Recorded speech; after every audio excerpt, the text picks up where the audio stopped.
All right, let's take a look at what HTML is. So what is HTML? HTML stands for Hypertext Markup Language. It's actually not a programming language. It's called a scripting language, but it's still absolutely vital to web development. And 100% of all websites use HTML. HTML is the structure behind every website on the internet. It's the backbone behind every single website. And then we layer code on top of HTML, but without HTML, honestly, there is no website. And this isn't an opinion, this is just a fact. This is how websites and the internet work. So the first thing you should learn in web development is HTML. Let's take a look at HTML versus HTML5. You will often see people say, learn HTML5, or HTML5 this, or HTML5 that. But HTML5 is actually the last version of HTML, and it will just always be called HTML5, and eventually it'll just be called HTML. So there's no HTML6 down the road. There's no sixth iteration of HTML. So whenever you see HTML5, you can actually think of HTML5 and HTML as the exact same thing, and that's because they are the exact same thing. Okay, let's take a look at getting set up. First, you're going to need a text editor. I highly suggest VS Code. It's free and it works on all operating systems. So before we do anything, let's make sure we have VS Code installed. And I'm just going to Google this, VS Code download, and it's code.visualstudio.com. And this is the text editing program we're going to be using in this course. Now, if you have already written code and you have a different text editor that you prefer, that's okay. But if you've never written code before, let's go ahead and download this program. So for me, in this course, I'm using a Mac, but it doesn't matter if you're using Mac or Linux or Windows. It's going to be the same program right across all three operating systems. So if you're on Windows 7, 8, or 10, make sure you download this one. If you're on Mac, download this one. And if you're on Linux, download one of these two. Once you have VS Code downloaded and installed, make sure you can open up your text editor, just like this. So yours is going to look a little bit different once you open it. Yours is going to be a different color, but ultimately it's the exact same program. Mine's just a different color because I like the accessibility behind it. I like being able to type stuff in here. And it's a fairly easy color for you to read on your screen. So yours is going to look a little bit different in colors, but the general layout is going to be the exact same. So make sure you have VS Code downloaded and installed, and once you have that, let's head on over to that next lesson. Okie doke, let's take a look at HTML syntax. Now the word I'm saying here is syntax. And all that means is the styling in which you write something. So English has particular syntax with apostrophes, periods, question marks, commas, things like that. It's like a markup for how we write a language. And writing code is no different. There are certain rules that we have in place. So first things first, let's go ahead and let's look at some HTML syntax. So typically it looks like this. We have some sort of element, and it opens like this and closes like this. So each one of these is called a tag. This is an opening tag, and this is a closing tag. And it always has a less than sign, then the word of the element, whichever element is, and there's lots of them, and then a greater than sign. And then to end an element, we do same thing. We open it, and then we say, actually, this is not an opening element, this is a closing element. We say that with a slash, and then the word. And then we close it again with a greater than sign or symbol. Now you may have noticed that I put this on a different line, and that's actually okay. HTML doesn't really care about extra white space, so this does not really matter. All these extra lines between line 4 and line 11, it doesn't really matter, to be honest. We'll talk about that more in depth a little bit later. So this whole thing right here, that is called an element. Now inside of these elements, we can have text. So we could say some text in here.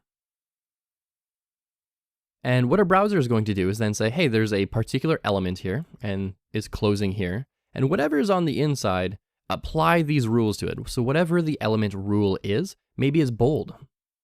Make this text bold is what it's going to do. And we'll talk about bold in the future as well. But right now, also, you need to know that element is not actually a real element. We're just going over syntax here, just so this makes sense in the next few lessons. The other thing that we can have are these things called attributes.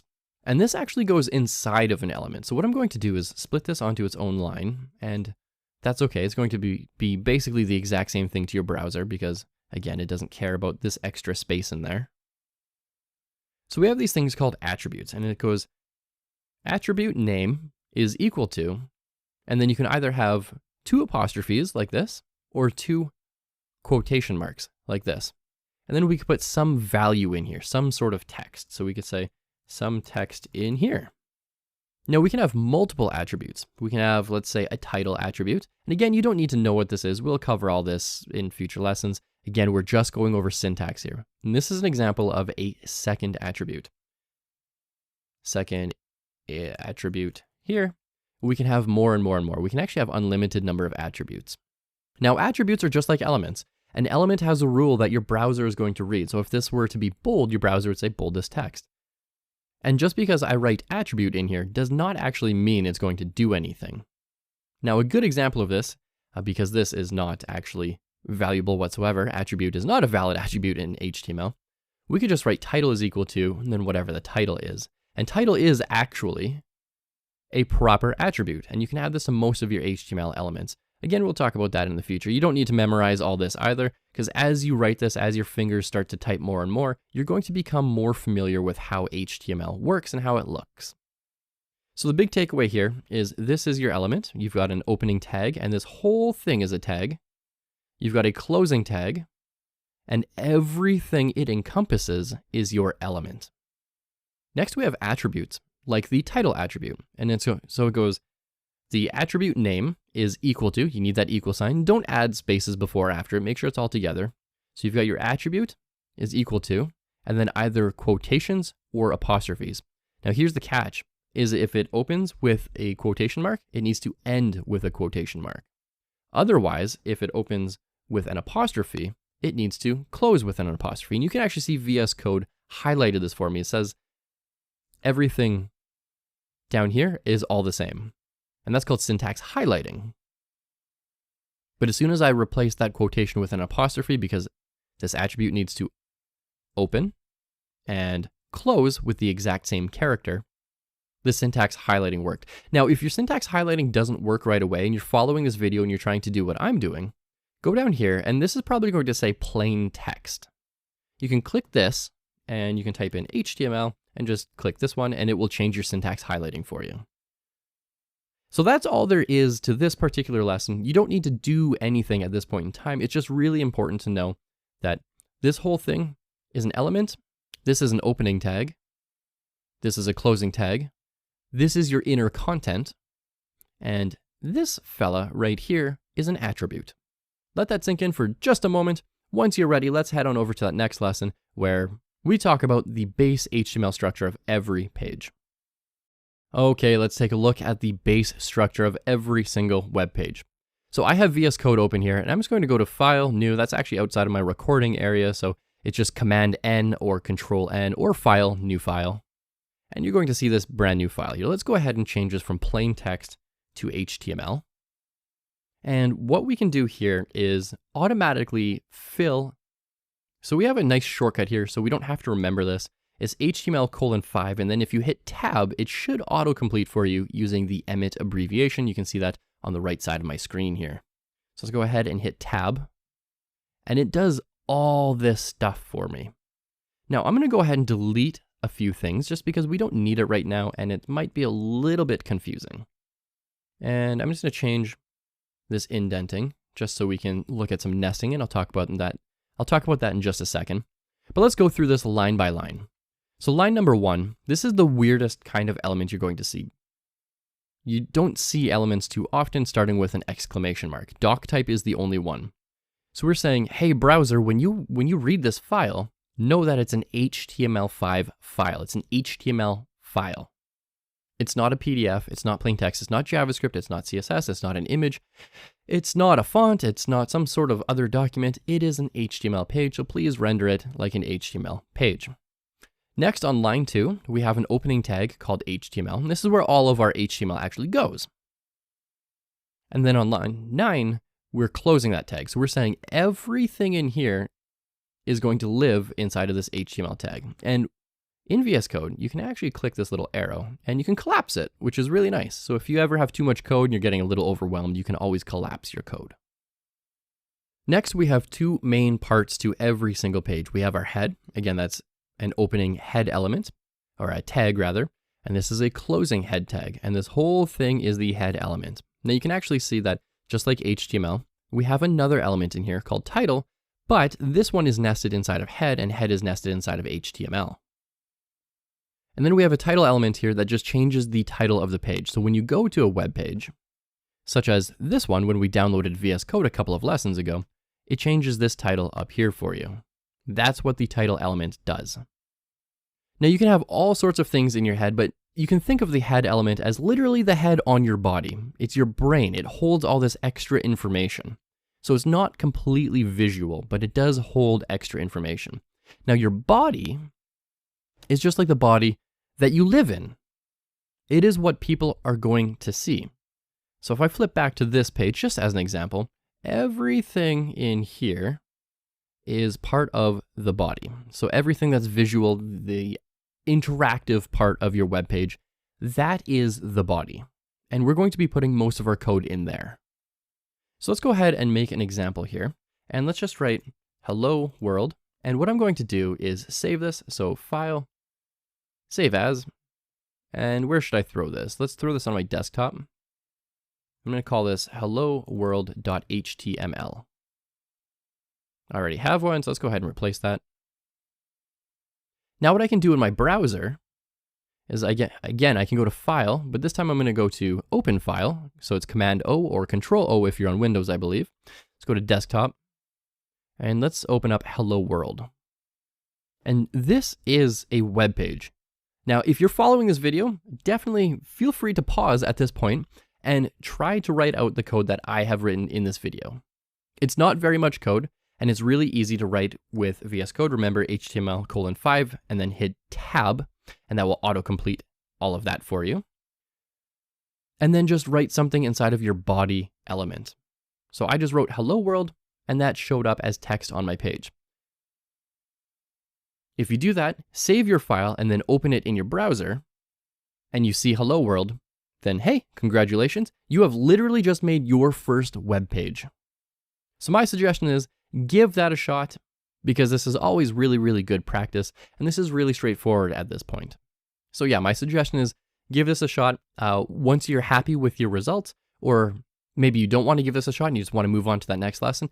Either way, let's head on over to that next lesson together, and we'll get started talking about the title element. Okay, hello and welcome back. In this lesson, let's go ahead and talk about this fella right here, the title element. So in the last lesson, we created this page called Hello World, and I'm just going to delete this.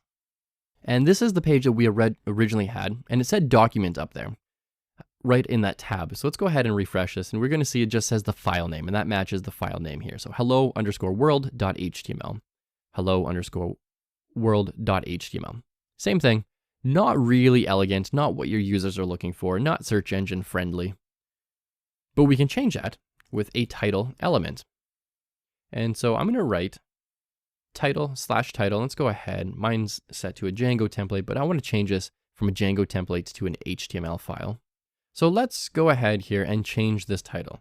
Let's say, hello from Caleb. And refresh. And you can always refresh with Command R or I believe Control R. I'm just using Google Chrome, by the way. It doesn't really matter what browser you're using. But you can just reload the page and it says hello from Caleb, and you can change that at any point in time. We could say hello from Earth. You could do file save, or you can hit Control S or Command S, I believe it is. Yep, Command S on a Mac. I believe it's Control S on Windows. Just go ahead and save that file. Let's go back here, refresh this page. Hello from Earth. And so that's the title tag. Now, you should only ever have one title tag because it's only really ever used once. Having two title tags, your browser's not going to know which one to use, so just make sure you only have the one title tag. Now, the thing about this particular element, this title element, it has to live inside of the head element, and that has to live inside of your HTML element. So now we're getting into nesting. We've got this HTML element, and inside of it, we have head, title, closing element, and we have body, content, closing element. And that's all there is to creating a title in a tab up here using HTML. Nice and easy. Once you're feeling comfortable with that, let's head on over to that next lesson and we'll get started with adding some actual content to our page. So it doesn't just say hello world, it's going to say hello world and maybe a title. We could write a paragraph, we could add multiple titles, things like that. Okay, let's take a look at paragraphs and headers. And this is where a page is going to actually start to take a little extra shape here. So it's not just going to say hello world. Now, a paragraph, and like a lot of elements in HTML, is just a p tag. But because it's an element, it's a pretty standard element, we could do p and then we do /p. And this is just our syntax. This is our opening tag, our closing tag, and the whole thing together is an element. So P stands for paragraph, but we don't write paragraph. We just write P for paragraph. In here, we can either write some text here, or if you want to keep your code nice and clean, we can go ahead and put it on separate lines. So I'm just going to keep these on separate lines. I think it looks a little cleaner this way. What I'm going to do is type lorem, hit tab, and it fills my text area with a bunch of lorem ipsum Latin words. I have no idea what this means, but it's a common thing you're going to see in web development. So let's go ahead and save. So you can go up to File, Save, or Command S or Control S on Windows. Let's go back to the page we're creating and hit refresh. And now we have this lorem ipsum text. Now let's go ahead and create a title for this page, a header. So just inside of the body, above the P element, not inside of it, but above it, we're going to write H1. And the nice thing about VS Code is when you write an element, whenever it says Emmet abbreviation, you can just hit tab. So I hit tab and it writes my code for me, and then I can just write something on the inside. You can say, welcome to HTML 101. Let's go ahead, save that page, flip back to our browser and hit refresh. We have this big text in here, HTML, welcome to HTML 101, and then lorem ipsum in here. Now, if this looks smaller on your screen, it's because I'm actually zoomed in to 175%. Yours should look something a little more like this. I just made this bigger so it's easier to see on your screen. Now, that's not the only size title we can have. We can have H2, H3, H4, H5, and H6 elements. So let's go ahead and create an H2 tag, and this could be like a subtitle. A beginner's guide to coding. And so you can see I'm getting a little bit faster here, but the syntax stays the same. This is an opening HTML tag, an H2 tag, and this is a closing one. Again, you got that slash, and then the element name, and that just says everything inside of here needs to be an H2 font size. And everything in the H1, between the two H1 tags, needs to be super large. And everything between the two paragraph tags is your paragraph, just general text for the most part. So save that. Let's flip back over here and let's see what an H2 looks like. It should be right between these two sections of text. And you can see it's a little bit smaller. Now, what I would like you to do for some hands-on experience right now is create an H1, H2, but then also create an H3, create an H4, H5, and an H6. And again, all I'm doing here is typing an element name. As soon as Emmet abbreviation comes up, I can hit tab, and it creates the H6 element for me. So go ahead and take a look at what H1 through H6 looks like. Add some extra text in here. LOL, BBQ. Go ahead and save that. And when you flip over this page and hit refresh, check out the different header sizes. And you might be a little bit surprised what an H6 looks like. White space does not matter. Now, I mentioned this really early on, but white space does not matter. You can see that I actually have an element right here, an H2. Actually, this whole thing is an element. And I don't have any spacing or new lines or anything. It's just an H2 opening tag, a bunch of text, and then an H2 closing tag. But with a paragraph, I have the P element here, and then I've actually broken this onto a new line, added a bunch of extra spaces in here.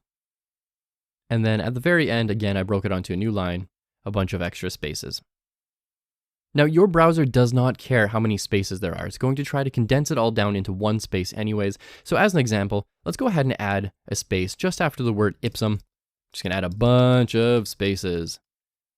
Now, if we were writing a newspaper article, this would look terrible. It would be 2 words, a comma, and then all these different spaces. And those little dots that you see, after I highlight the space, that just tells me it's a space. That's not actually there, it's just telling me there's a space. So let's go ahead, save that, head on over to your browser, and let's hit refresh, and we're going to see, as soon as I hit refresh, absolutely nothing is going to change. So let's reload this page. I can reload this 100 times, nothing looks like it changes. However, if we click somewhere on the page, we can go right-click, view page source, and we can see all of our source code. And this is exactly what I've written in VS Code. And you can see that all the spaces are there. But your browser says, no, you don't need all those spaces. Let's compress that into just one visual space. So white space does not matter. Another example here is I could add all these new lines, and there's a bunch of new lines. You can actually see there's so many new lines that I can't even really read the code anymore. And let's go ahead and add some more lorem in here. So lorem tab, and I should have 2 paragraphs, right? I should have this first paragraph, and I can get rid of this white space because it does not matter. I have 3 new lines, and then I have another paragraph. Now, intuitively, you would think it would create 2 paragraphs for us. It's not going to do that. So if I save this, flip on over to the browser, what you're going to see is these are combined together. And again, it took all of those new lines and squished it into one single space for you. Now, if you want multiple paragraphs, what you have to do is you have to close this paragraph element. Let's close that paragraph element, and this creates its first paragraph. Let's collapse that, and let's go up here. And we just have to reopen this, and I'm going to show you what I'm doing here in just a second.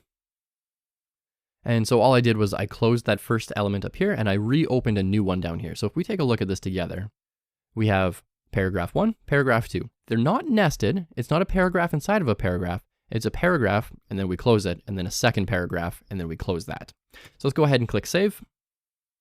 And now when we refresh our page, we're going to see that this is actually 2 separate paragraphs, the way we probably wanted it to be in the first place.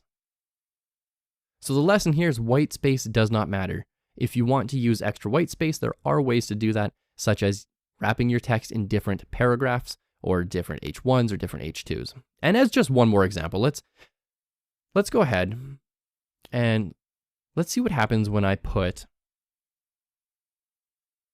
this is on a new line right in my H1, just to demonstrate that this is not specific just to paragraphs either. So I'm going to save that, go over here, hit refresh, and it's not on a new line. And again, that's because our browser does not care. Even though we've written the code that way, our browser does not care that it has this extra white space. So I'm just going to go ahead, clean this up, just delete that extra white space because I like my code to be nice and tidy. And this is what we're left with. Next up, let's take a look at nesting elements a little bit more. We've actually already been doing it with HTML, head, title, body, H1, H2, and paragraph. These are nesting, but let's get into some terminology. Alrighty, let's take a look at nesting some code. So we've actually already been nesting our HTML. And what that means is we have an HTML element, and then inside of that, instead of just regular text like we see with a paragraph or heading 1, heading 2, we have another element. And then we can have another element. And this can go on essentially forever. Now, what I'm going to do is scroll down my page just below my 2 paragraphs that I have. And I'm going to create a new element called a div. Or if you want to use the Emmet abbreviation, div, and then as soon as you see Emmet abbreviation over here, go ahead, hit the tab letter on your keyboard, and it fills it for you. Now, a div honestly doesn't mean anything. We'll talk more about divs down the road, but it doesn't do anything. Like a paragraph is going to separate your text with, for instance, a paragraph is going to separate your text. Here, it's got like a nice little spacing in there, and then it creates another one for you. A div does not really do that. So let's go ahead and say this is a div element. Go ahead, save that, refresh our page, and it's going to say this is a div element. And now inside of this element, and this is going to look a little bit weird at first, but we have a div element, and then we can have some text in there. We can have another div in here as well. We can say div, this is a nested element. And we'll close that one off as well. Let's go ahead and refresh this page.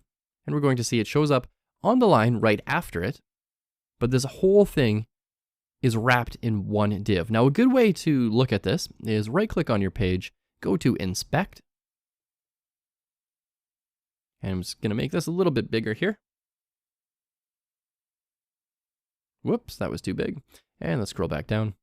And we can hover over the elements in here. And so this is our Inspect tool. It is incredibly helpful. You're going to want to use this for pretty much everything front-end related, so HTML, CSS, and JavaScript down the road.